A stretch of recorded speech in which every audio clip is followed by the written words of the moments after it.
Writ के प्रिय विद्यार्थियों, good morning all of you. Good morning. हम राजस्थान के भूगोल के विषय में टॉपिक पढ़ रहे थे, राजस्थान का भौतिक प्रदेश। और भौतिक प्रदेश में दक्षिणी पूर्वी पठारी प्रदेश चल रहा था। क्या चल रहा था? दक्षिणी पूर्वी पठारी प्रदेश।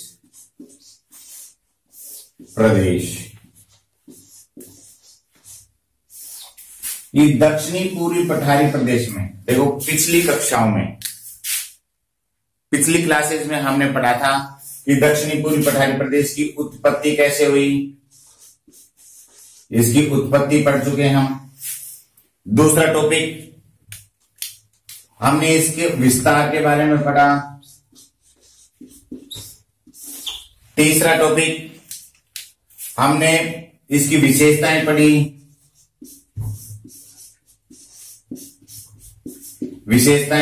और चौथा टॉपिक आज जो पढ़ेंगे वो है अपना वर्गीकरण। किसका वर्गीकरण? दक्षिणी पूर्वी पठारी प्रदेश का वर्गीकरण पढ़ेंगे। इसका वर्गीकरण किस आधार पे हुआ है? दक्षिणी पूर्वी पठारी प्रदेश को हमने मुख्य रूप से दो भागों में बांटा। कितने भागों में? दो भागों में। प्रथम तो है फर्स्ट विंध्यन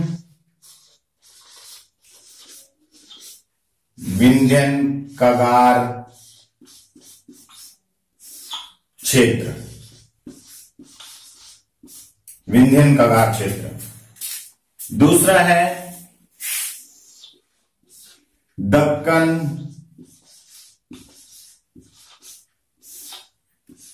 का पठारी भाग।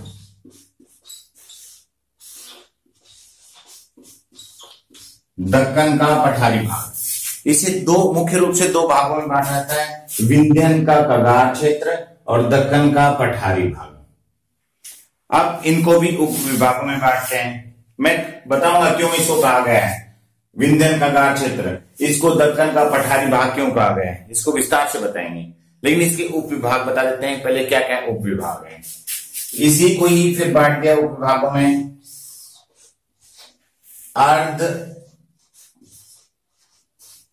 चंद्राकार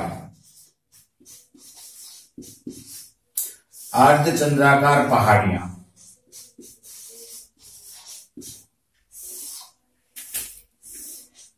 अर्धचंद्राकार पहाड़ी मतलब है कि चांद के समान, यानी चांद के समान पहाड़ी हो, जैसे ऐसे, या ऐसे कह सकते हैं, ऐसे अर्धचंद्राकार, जैसे चंद्रमा होता है उसके अनुसार पहाड़ियों की आकृति, उसको अर्धचंद्राकार पहाड़ी कहते हैं। उसको क्या कहते हैं? अर्धचंद्राकार पहाड़ी। दूसरा है नदी निर्मित मैदान। नदी निर्मित मैदान।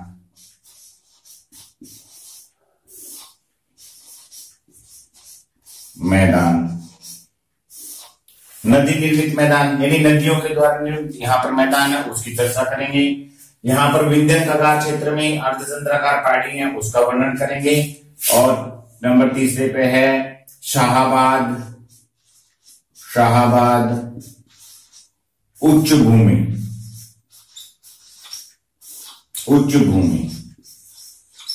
क्षेत्र, उसका वर्णन करेंगे। तो देखो, दक्षिणी पूर्वी पठारी प्रदेश का जो वर्गीकरण किया है दो भागों में किया है, विंध्यन कगार क्षेत्र और दक्कन का पठारी भाग। इस विंध्यन कगार क्षेत्र का उपविभाग किया है अर्धचंद्राकार पहाड़ियां, नदी निर्मित मैदान, शाहाबाद उच्च भूमि क्षेत्र। और इसमें दक्कन का जो पठारी भाग है, इसके भी दो उपविभाग कर दिए गए हैं। डंग, देखो,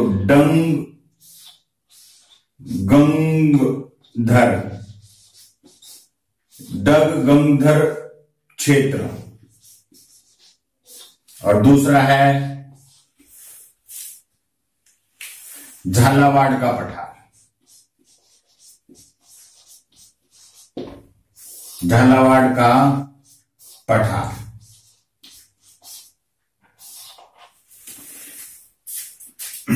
देखो मुख्य रूप से ये जो क्षेत्र है शाहबाद, यहाँ पर पहाड़ी क्षेत्र है, ये पहाड़ियां हैं मुख्य रूप से, 4 पहाड़ियां मुख्य रूप से। बूंदी की पहाड़ी, बूंदी की पहाड़ी, बूंदी जिले में, कहां पर है? बूंदी जिले में। फिर एक आता है कुंडला की पहाड़ी। कुंडला की पहाड़ी कहां पर है? कोटा में, कोटा जिले में है।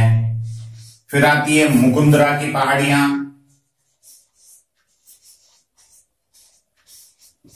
मुकुंदरा की पहाड़ियां कहां पर है? कोटा और झालावाड़ में, कोटा और झालावाड़ जिले में, झालावाड़ जिले में। और एक आती है रामगढ़ की पहाड़ियां। रामगढ़ की पहाड़ियां कहां है? बारां जिले में। ये मैंने आपको स्ट्रक्चर बता दिया, इनके बारे में पढ़ेंगे। आप एक बार स्क्रीनशॉट ले लीजिए, फिर मैं इनका बारी बारी से वर्णन करूंगा कि विंध्यन कगार क्षेत्र क्यों कहा गया है, इसमें अर्धचंद्राकार पहाड़ी क्यों है और कहां पर है, नदी निर्मित मैदान है वो कहां पर है, वहां पर क्या उत्पादन होता है, किस चीज की फसल अधिक होती है, फिर शाहबाद उच्च भूमि है उसकी क्या विशेषता है, उसके बारे में पढ़ेंगे। फिर दक्कन के पठारी भाग का में अपन पढ़ेंगे गंगधर प्रदेश के बारे में और झालावाड़ पठार के बारे में। एक बार स्क्रीनशॉट ले लीजिए।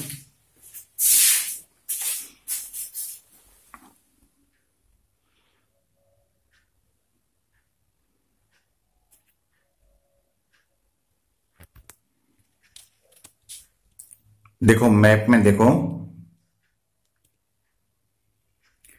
ये पूर्ण रूप से जो दक्षिणी पूर्वी पठारी प्रदेश है, दक्षिणी पूर्वी पठारी प्रदेश है, उसके बारे में बताता हूं मैं। ये देखो अपना, ये मैप में राजस्थान का मैप है, इसमें देखो ये बूंदी जिला, बूंदी, फिर कोटा, बारां जिला और झालावाड़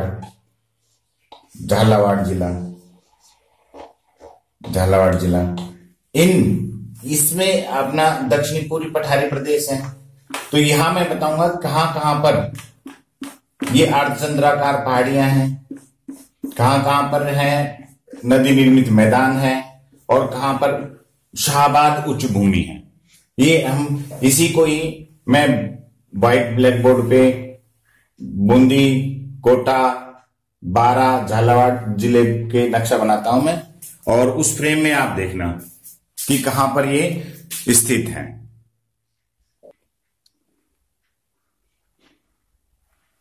देखो वर्गीकरण किया था आपने, वर्गीकरण में पहला पूछा था कि विंध्यन कगार भूमि, वर्गीकरण में अपने दिखाया था ना विंध्यन कगार भूमि। तो देखो विंध्यन कगार भूमि क्यों कहा गया है? देखो कगार, विंध्यन का मतलब तो है विंध्याचल पर्वत, विंध्याचल पर्वत, और कगार का अर्थ होता है किनारा, अर्थात विंध्याचल पर्वतमाला के किनारे वाली जो भूमि है उसको विंध्यन कगार क्षेत्र कहा गया है। और वो किनारे वाली भूमि कहां पर है? राजस्थान के मालवा के पठार यानी हाड़ौती के पठार में है। यानी विंध्यन कगार की जो ये भूमि है, ये क्षेत्र है, विंध्यन कगार पर्वतमाला है, उसका किनारा है यहां पर। अब किनारा कहां पर है? देखो मैप में देखो, यहां ये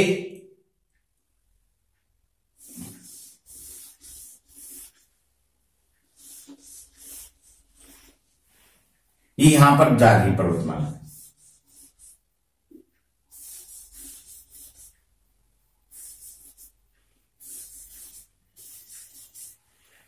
ये जो पर्वतमाला आगे आगे सवाई माधोपुर और यहां से होती हुई ये विंध्यान कगार भूमि, यहां से होती हुई ये मध्य प्रदेश से होती हुई झारखंड, कहां तक है? झारखंड। जो झारखंड राज्य है वहां तक फैली हुई है, और उसका जो किनारी भाग है, जो शुरुआत है उसकी शुरुआत है, जो किनारी भाग है पर्वत का, जो किनारी भाग है हमारे राजस्थान में आता है। राजस्थान की किस भौतिक प्रदेश में आता है? हाड़ौती के पठार में। अब देखो ये समझ में आ गया, विंध्यन का मतलब विंध्याचल पर्वतमाला। जो विंध्याचल पर्वतमाला कहाँ है? मध्य प्रदेश। ये देखो इसके दक्षिण में मध्य प्रदेश है, मध्य प्रदेश से झारखंड तक है। और कगार क्यों कहा गया है? कगार इसलिए कहा गया है क्योंकि इसका किनारे का भाग है, शुरुआत है यहाँ इसकी जो किनारे पे बसा हुआ है वो हाड़ौती का पठार है, इसलिए विंध्यन कगार प्रदेश कहा गया या क्षेत्र कहा गया। अब विंध्यन कगार क्षेत्र में क्या है? अर्धचंद्राकार पहाड़ियां। तो देखो अर्धचंद्राकार पहाड़ियां कहां कहां पर है? अर्धचंद्राकार पहाड़ियां किधर है? अर्धचंद्राकार पहाड़ी में सबसे पहला आता है बूंदी। देखो बूंदी की यहां पर ये पहाड़ियां हैं, यहां पर पहाड़ी है, ये क्षेत्र पहाड़ी वाला है, ये क्षेत्र पहाड़ी है, ये क्षेत्र है।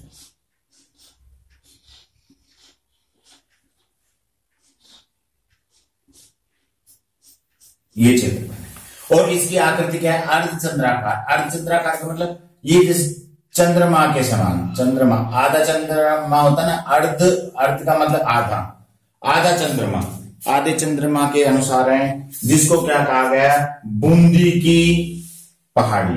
जिसको क्या कहा गया? बूंदी की पहाड़ियां। और इस बूंदी की पहाड़ी की सबसे ऊंची चोटी कौन सी है?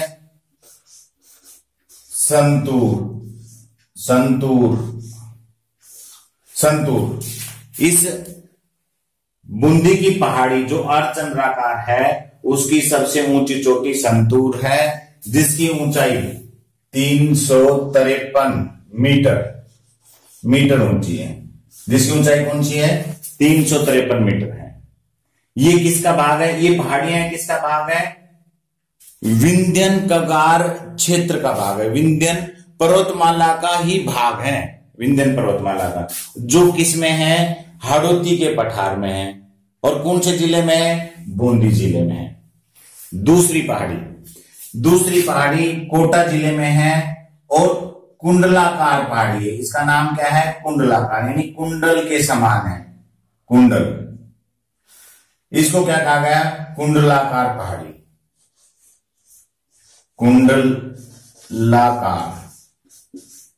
कुंडलाकार पहाड़ी। क्योंकि ये जो आभूषण है, कुंडल पहनते हैं, गोल गोल महिलाएं पहनती हैं, उसकी आकृति जैसी है, इसलिए इसको क्या कहा गया? कुंडलाकार पहाड़ी कहा गया।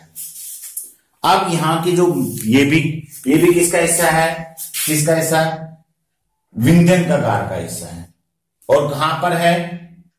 हाड़ौती के पठार में है। कौन से जिले में है कुंडलाकार पहाड़ियां? कोटा जिले में है। अब यहां के जो हाड़ौती पठार के जो प्रमुख पहाड़ी है, मुख्य पहाड़ी है, जो विंध्यन कगार का हिस्सा है, वो मुख्य रूप से है कोटा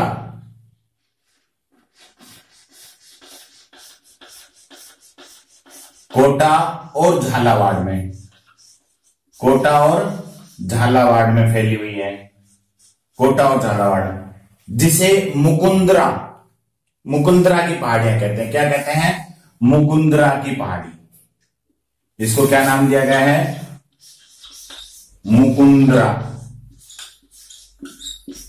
मुकुंदरा की पहाड़ियां।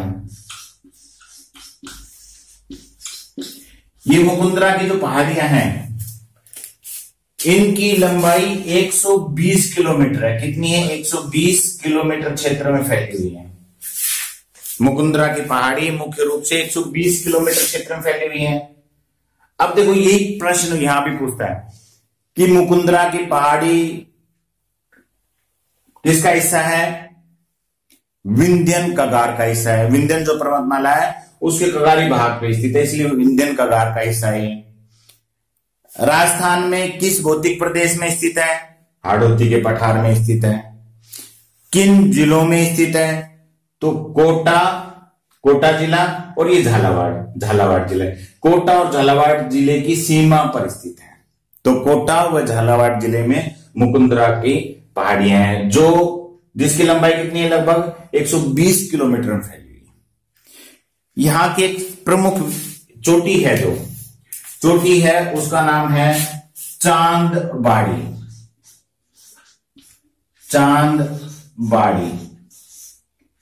यहां की जो प्रमुख चोटी है चांदबाड़ी, और चांदबाड़ी की जो चोटी है उसकी ऊंचाई है 517 मीटर।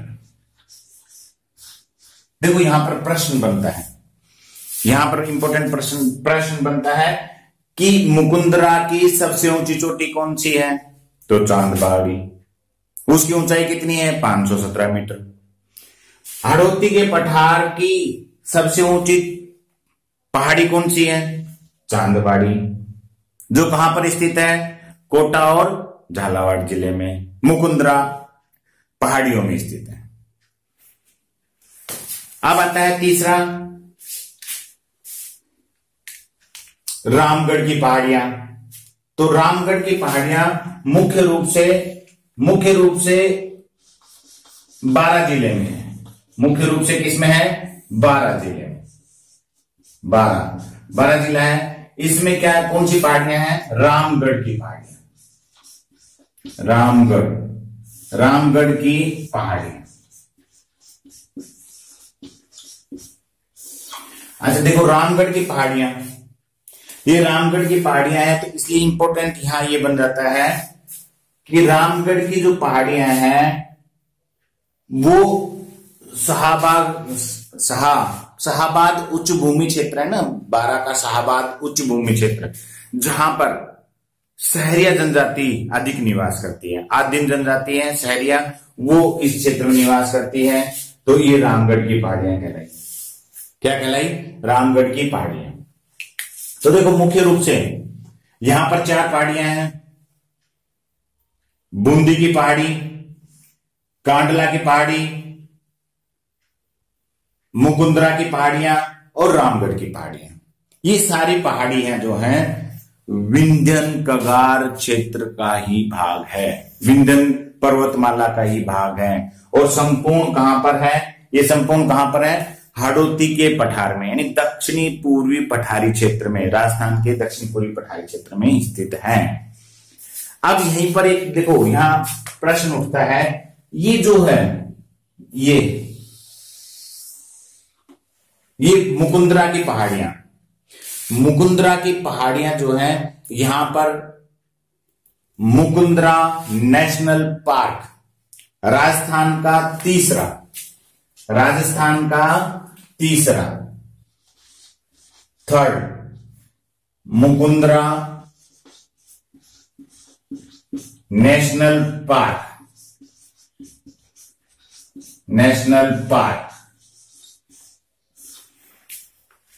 मुकुंदरा नेशनल पार्क 9 जनवरी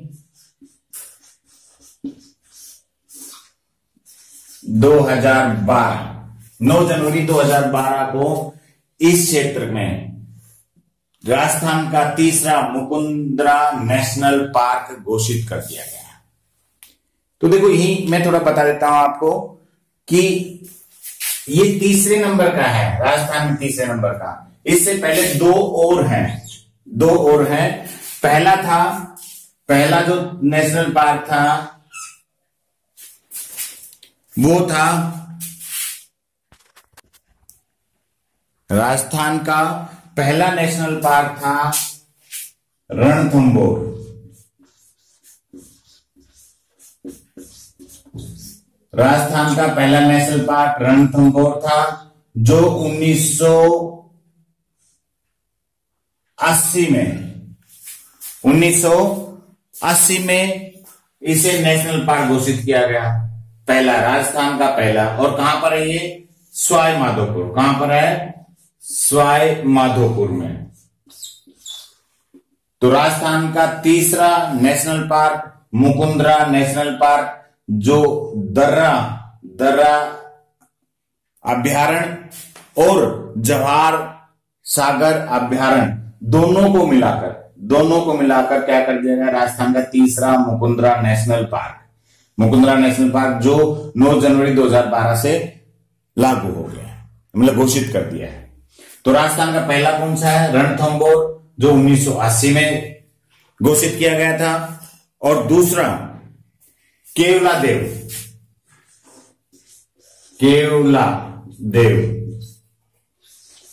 केवलादेव नेशनल अभ्यारण्य, जो 1981 में घोषित किया है, जिसे 1981 में क्या कर दिया है, नेशनल पार्क घोषित कर दिया है। और ये केवलादेव नेशनल पार्क जो है ये भरतपुर जिले में है, भरतपुर जिले में। तो देखो यहीं से मुकुंदरा जो की पहाड़ियां हैं उसी में एक अलग प्रश्न बन गया है कि ये मुकुंदरा नेशनल पार्क भी घोषित है, कब है, 9 जनवरी 2012 को।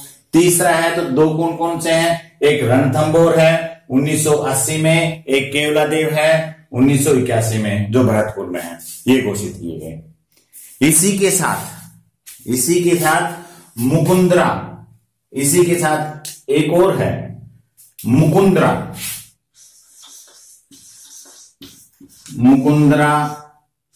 बाघ परियोजना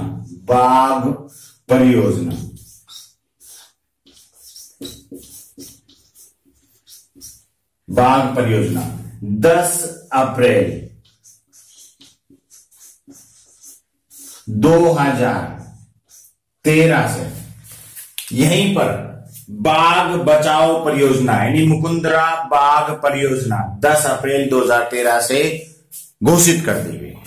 ये भी राजस्थान की क्या है, तीसरी बाघ परियोजना है।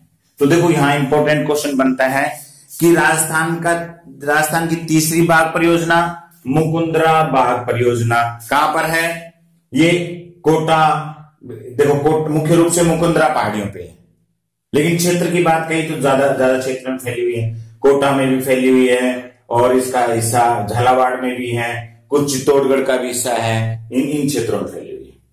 लेकिन तीसरी है, और तीसरी क्या नेशनल पार्क भी है, मुकुंदरा नेशनल पार्क। तो दोनों ही तीसरे नंबर पे हैं, ये यहां पर घोषित किए गए हैं। तो ये अब ये बात आती है कि बाघ परियोजना, बाघों को बचाने के लिए।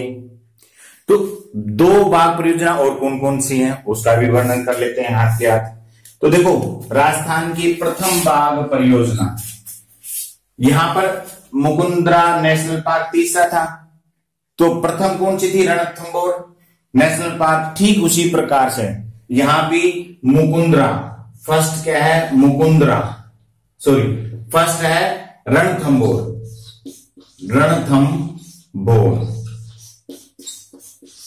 ये रणथंभौर बाघ परियोजना, यानी फर्स्ट बाघ परियोजना भी रणथंभौर में है, रणथंभौर जो सवाई माधोपुर में है। और राजस्थान की प्रथम नेशनल पार्क भी, जो प्रथम नेशनल पार्क है वो भी रणथंभौर में है। और ये बाघ परियोजना कब चलाई गई थी यहां राजस्थान में, 1974 में, ये रणथंभौर बाघ परियोजना। सेकंड बाघ परियोजना है सरिस्का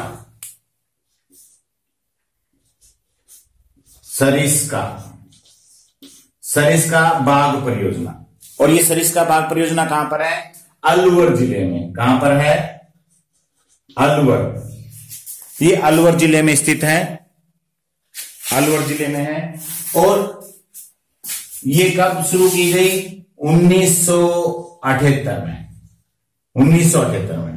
तो राजस्थान की प्रथम बाघ परियोजना 1974 में रणथंभौर में, द्वितीय बाघ परियोजना सरिस्का 1978 में, और तृतीय बाघ परियोजना 10 अप्रैल 1913 में शुरू की गई।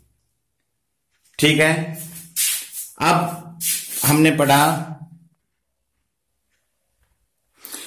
हमने पहाड़ियों के बारे में पढ़ा, नेशनल पार्क के बारे में पढ़ा, बाघ परियोजना पढ़ी। एक बार इनका स्क्रीनशॉट ले लीजिए, फिर आगे चलते हैं। स्क्रीनशॉट ले लीजिए सभी बच्चे। प्रिय विद्यार्थियों, स्क्रीनशॉट ले लिया। आपको ये चैनल अच्छा लगे, ज्योग्राफी आरपी यादव द्वारा, तो इसको सब्सक्राइब करें, लाइक करें और शेयर भी करें। बेल आइकन को प्रेस भी करें ताकि आपको प्रत्येक वीडियो के नोटिफिकेशन समय समय पर उपलब्ध हो सके। स्क्रीनशॉट ले लो, स्क्रीनशॉट।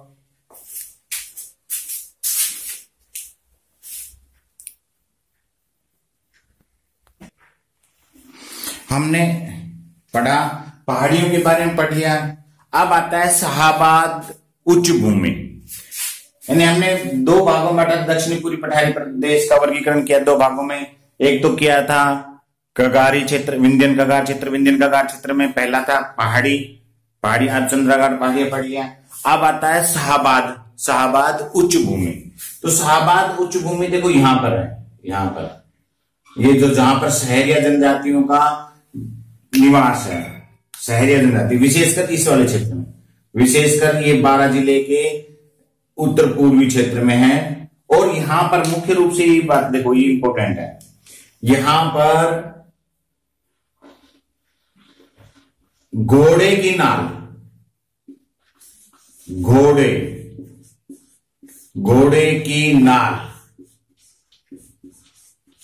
की नाल की आकृति पाई जाती है। पहाड़ियों की आकृति घोड़े की नाल जैसे। तो ये पूछ लेता है घोड़े की नाल के आकार की आकृति की पहाड़ियां कहां हैं? 12 जिले में।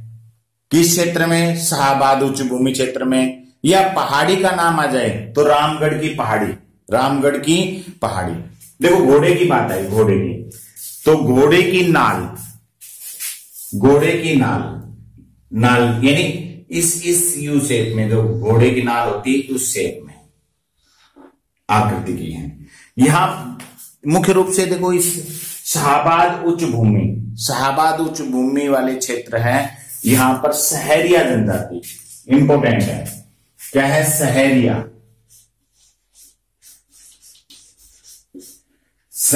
जनजाति निवास करती है। ये राजस्थान की आदिम जनजाति है और इसे भारत की आदिम जनजातियों में राजस्थान की एकमात्र इस जनजाति को सम्मिलित किया गया है, जो कहां पर निवास करती है? 12 में, 12 के शाहाबाद क्षेत्र में। और इनके द्वारा जो झूमिंग कृषि की जाती है, यानी स्थानांतर कृषि की जाती है, उसे वात्रा कहते हैं। वात्रा देखो इंपॉर्टेंट है, वात्रा झूमिंग कृषि का जो प्रकार है, यहां पर वो झूमिंग कृषि करते हैं, उसको क्या नाम दिया गया है? वात्रा। इंपॉर्टेंट है, पूछा जाता है कि शहरी जनजातियों द्वारा कौन सी कृषि की जाती है? वात्रा। वात्रा क्या है? एक स्थानांतर कृषि है, या इसको झूमिंग कृषि भी कह सकते हैं। यहां पर एक और इंपॉर्टेंट है बात है, इस क्षेत्र में आज से कई वर्षों पहले उल्कापात हुए थे। उल्कापात, अब देखो उल्कापात क्या होते हैं? ये ब्रह्मांड में बहुत सारे ब्रह्मांडीय पिंड हैं और वो आपस में टकरा के और टूट के धरातल पर आने की कोशिश करते हैं। और जब ये वायुमंडल में आते हैं तो हमें चमकते हुए दिखाई देते हैं। साधारण भाषा में हम कहते हैं तारा टूटता हुआ दिखाई दे रहा है, लेकिन वो तारा टूटता हुआ दिखाई नहीं दे रहा। वो वायुमंडल में जब वो पिंड गिरता है तो उसकी गति से उसमें आग लगी रहती है, आग लग जाती है और वो जलता हुआ हमें प्रतीत होता है। तो हम उसे क्या कह देते हैं साधारण भाषा में कि तारा टूटता हुआ दिखाई देता है।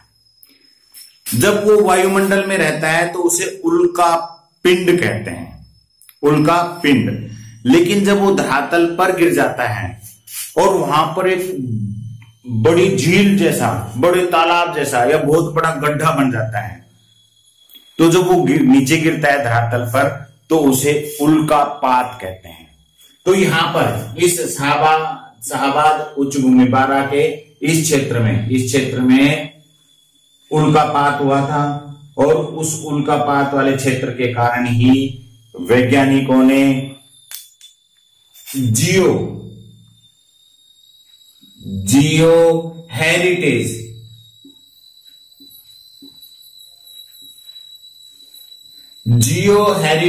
क्षेत्र विकसित किया है। तो राजस्थान का पहला जियो हेरिटेज क्षेत्र कहां है? 12 जिले में। 12 जिले कहां पर? शाहबाद उच्च भूमि वाले क्षेत्र में। तो यहीं से ये इंपॉर्टेंट ये क्वेश्चन यहां पर बनता है। अब अपना आता है कि हमने वर्गीकरण में ही कहा था कि कगारी क्षेत्र यानी विंध्यन कगार में तो अर्धचंद्राकार पहाड़ी पढ़ ली, शाहबाद उच्च भूमि पढ़ ली। अब है नदी घाटी क्षेत्र यानी नदी निर्मित मैदान के बारे में पढ़ेंगे। तो देखो नदी निर्मित मैदान, यहाँ की जो मुख्य नदी है, मुख्य रूप से ये नदी है जो मध्य प्रदेश से चलती है और यहां चित्तौड़गढ़ में प्रवेश करती हुई ये देखो ये चंबल नदी, यहां की मुख्य नदी चंबल है। कौन सी नदी है? चंबल नदी। चंबल नदी जो है उसका जो प्रवाह क्षेत्र है और इसकी जो सहायक नदियां हैं, देखो यहां से झालावाड़ की तरफ से काली सिंध नदी आकर मिलती है, इधर से ही 12 जिले की तरफ से इसमें पार्वती नदी आकर मिलती है। राजस्थान की वन की आशा जिसे कहते हैं, राजस्थान की वन की आशा बनास नदी, वो यहां आकर मिलती है। तो कहने का अर्थ है कि जो ये नदी वाला प्रवाह क्षेत्र है इसके मुख्य रूप से बूंदी और कोटा वाले क्षेत्र हैं, जो सीमा है वहां पर मैदानों का निर्माण हुआ है इस नदी के द्वारा, और इसी नदी के द्वारा तो ये मैदानी क्षेत्र है। इसमें विशेषता क्या है? बूंदी में राजस्थान का सर्वाधिक चावल उत्पादन होता है।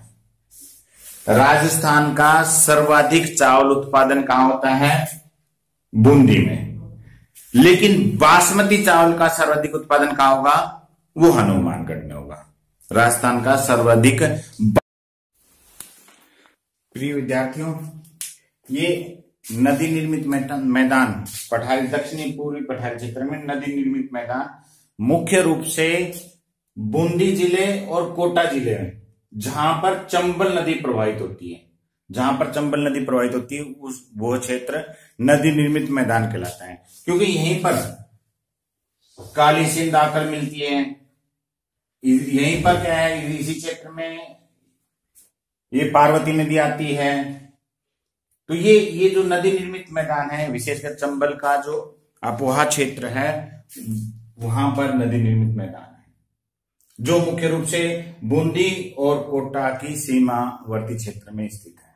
यहां पर अब ये प्रश्न आता है कि सर्वाधिक चावल का उत्पादन राजस्थान में कहां होता है? तो बूंदी जिले में। किंतु ये कहा जाए कि बासमती चावल का सर्वाधिक उत्पादन कहां होगा? तो बासमती चावल का सर्वाधिक उत्पादन हनुमानगढ़ में होगा। बासमती चावल सर्वाधिक हनुमानगढ़ में, लेकिन ऑल ओवर चावल का उत्पादन सर्वाधिक कहां पर होता है? बूंदी जिले में। और बूंदी जिले में कहां पर? जो हड़ौती के पठार का नदी निर्मित मैदान है, चंबल का अपोहा क्षेत्र है, वहां पर ये चावल का सर्वाधिक उत्पादन होता है।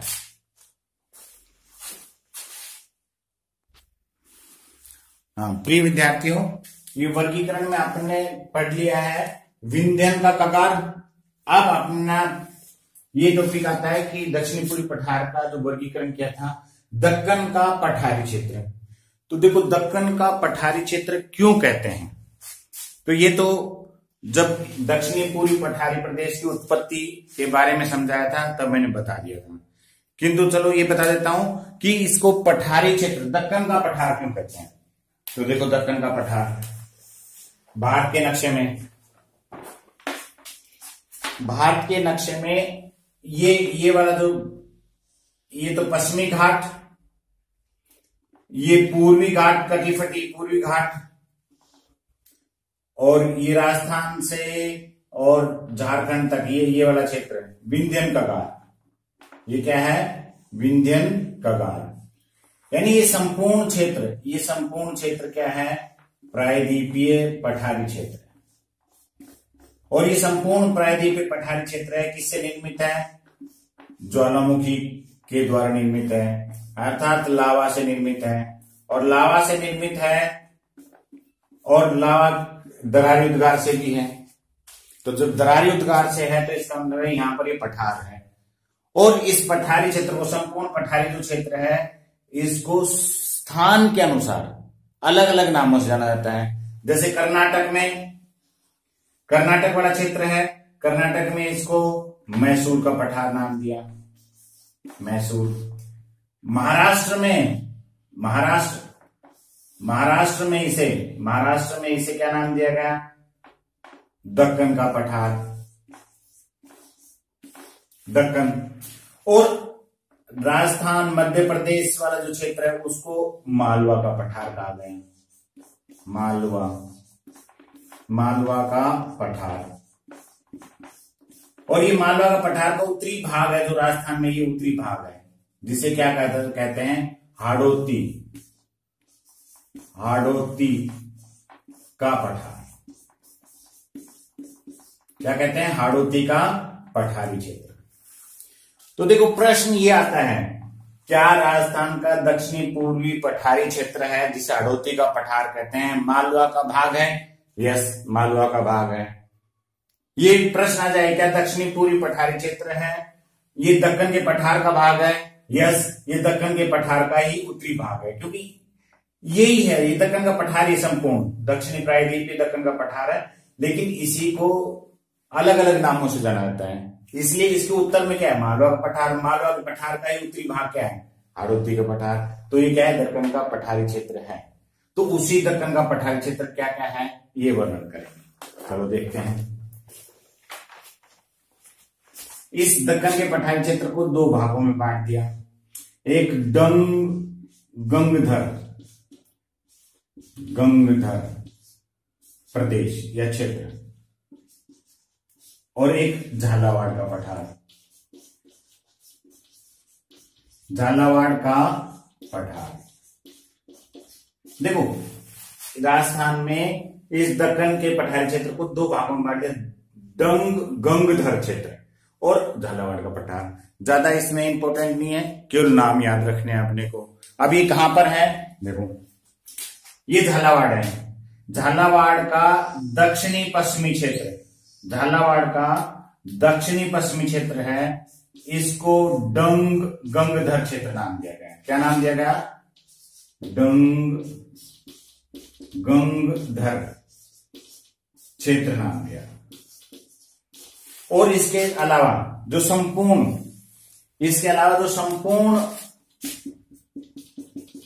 झालावाड़ क्षेत्र है, झालावाड़ जिला है, संपूर्ण झालावाड़ जिला है, उसको झालावाड़ का पठार कहा गया, झालावाड़ का पठार कहा गया, झालावाड़ का पठार। तो दक्कन का पठारी क्षेत्र है, उसको दो भागों में गंगधर और झालावाड़। केवल गंगधर क्षेत्र क्या है? ये झालावाड़ के ही दक्षिण पश्चिम में है, दक्षिण पश्चिमी क्षेत्र में है। और इसके अलावा जो संपूर्ण क्षेत्र है वो झालावाड़ के पठार के नाम से रहता है। दोनों ही बेसाल चट्टानों से निर्मित है, दोनों ही लावा से निर्मित है, लेकिन स्थान के अनुसार इसको गंगधर क्षेत्र कह दिया और इसको झालावाड़ का पठार नाम दिया।